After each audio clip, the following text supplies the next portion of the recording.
We're going to move on to CJ's and Wesley's favorite part of the show, the Diva Detour.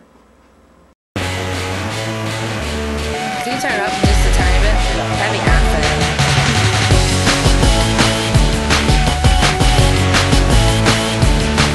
Alright everyone, it's time for your Diva Detour. It looks like love is in the air, or at least a little lust. Turns out ECW General Manager Tiffany and WWE Superstar Drew McIntyre have both recently updated their MySpace status to say they are a couple. TNA is once again toying with doing a separate television series on the Knockouts. The company now has the ability to shop to networks outside of Spike, hence the renewed interest in the idea. This is also one of the reasons the company launched the Knockouts Tag Team Championship Tournament.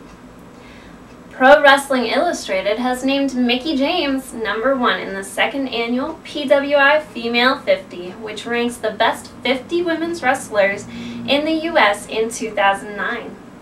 James succeeds multiple-time TNA Women's Knockout Champion Awesome Kong, who was ranked first in last year's charts. The Wrestling Observer reports that WWE officials have soured on Beth Phoenix, though details were not specified. Beth went nearly a month without appearing on television, and rumors started to surface that her future in the company could be in doubt. To add more fuel to the fire, Rosa Mendez was removed as her associate this past month and instead paired with Carlito.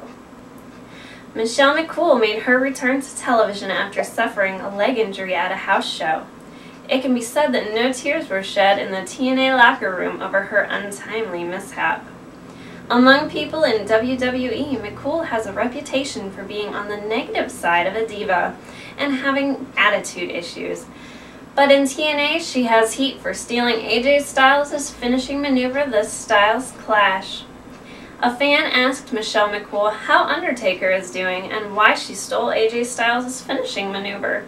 McCool actually responded to his query, writing back, IDK, in regards to Undertaker, and I guess because I had nothing better to do.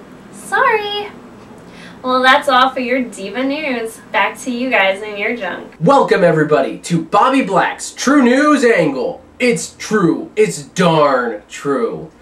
Reports have stated that THQ bought the Midway Games San Diego studio. This studio was the one that produced the first TNA mediocre Impact video game. It was reported that the studio bought the rights, but then they went back and they said they did not buy the rights because they have no intention on creating a sequel, which, honestly, after the first game, I'm not all that surprised.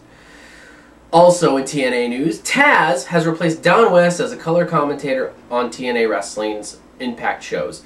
The change took place at television tapings this past month as Taz called the past couple Impact tapings alongside Mike Tenay. While Don West will no longer be calling the action from ringside, several sources have confirmed that he received a promotion in the TNA merchandising division, as well as Mike Tenay said it on the program as well, but this is actually true, believe it or not. In Dixie Carter news and Jeff Jarrett news, TNA founder Jeff Jarrett is expected to be back on television sooner rather than later, according to TNA President Dixie Carter. Spike Television and Total Nonstop Action Wrestling have agreed to a new 3-year extension on their partnership. The deal, which begins October 1st, includes 3 new years of Total Nonstop Angles weekly Impact shows, as well as an additional new original series of 1-hour specials. Each special, titled To Be Determined, will feature the biggest personalities and the highlights of some of the greatest and awe-inspiring bouts in the history of TNA, which probably will include all of AJ Styles because AJ is just phenomenal.